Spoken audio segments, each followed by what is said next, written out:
नमस्कार दोस्तों, स्वागत है आप सभी का मेरे चैनल में। जैसा कि आप सभी लोग जानते हैं 28 दिसंबर 2012 को जो फार्मासिस्ट का पेपर हुआ था, उसमें से कई ऐसे क्वेश्चन बच्चों ने बताया। तो बच्चों के बताने के आधार पर मैं आप लोगों को क्वेश्चन बता रहा हूँ किस तरह क्वेश्चन आया है। 100 में से 100 क्वेश्चन तो नहीं बता पाऊँगा, मगर मेमोरी बेस्ड क्वेश्चन जो बच्चों द्वारा पूछा गया है उसमें से 10-12 क्वेश्चन मैं आप लोगों को बता देता हूँ, ताकि आने वाले पेपर में आप लोगों को बहुत फ़ायदा होगा और मालूम पड़ेगा किस तरह का क्वेश्चन बनता है। तो आइए देखते हैं। जैसे पहला क्वेश्चन था, फूड को लैटिन में क्या कहा जाता है? तो दोस्तों फूड को लैटिन में सीबस कहा जाता है, सीबस लैटिन वर्ड में। फिर एक क्वेश्चन और दिया था, सीबोस का लैटिन में क्या मतलब होता है? इसका दोस्तों आप लोग आंसर देख लीजिए, सीबोस को लैटिन में क्या कहा जाता है। ये क्वेश्चन था फार्मास्यूटिक्स में। एक और क्वेश्चन था, पाउडर को किस मेथड से स्टरलाइजेशन करते हैं? तो उसमें कई मेथड दिए थे, wet sterilization method, dry heat sterilization method. तो इसका आंसर होगा दोस्तों dry heat sterilization method.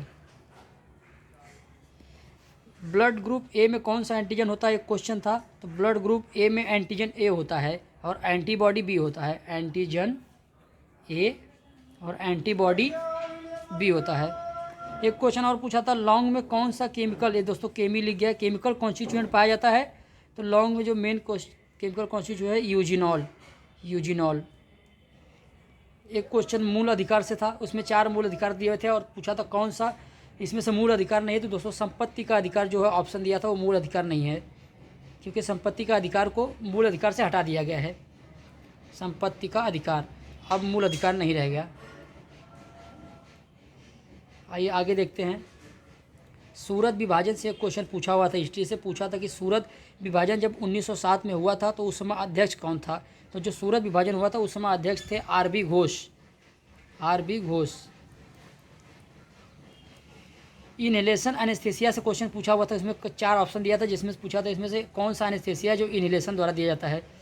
Blood relation question पूछा था रीजनिंग में। नंबर सिस्टम से एक क्वेश्चन पूछा था दोस्तों, 0.1254 पे बार लगा हुआ था, तो वहाँ कई ऑप्शन दिए थे, जिसका आंसर होगा 1254/900।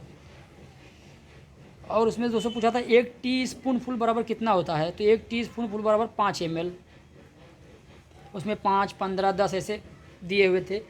ग्रेन्यूल डेंसिटी मापने का यहाँ से पूछा था, तो जहाँ तक मुझे लगता है पिक्नोमीटर है, फिर भी आप लोग देख लीजिए, शायद और कुछ हो सकता है। एक क्वेश्चन तो उसमें और पूछा था कि यदि फार्मासिस्ट सही समय पर नहीं पहुंचता या उसका लाइसेंस नहीं मिलता तो उसे क्या सज़ा मिलनी चाहिए? 1000 रुपये फाइन, 500 फाइन, या 6 महीने का इम्प्रिजमेंट, मतलब 6 महीने का जेल। तो दोस्तों इसी तरह क्वेश्चन आए थे, तो आप लोग देख लीजिए, आगे आने वाले पेपर में इसी तरह क्वेश्चन पूछे जाएंगे। तो आप लोग कोशिश कीजिए, पढ़िए। और फार्माकोग्नोसी और फार्मास्यूटिकल केमिस्ट्री से ज़्यादा हार्ड क्वेश्चन थे। धन्यवाद दोस्तों।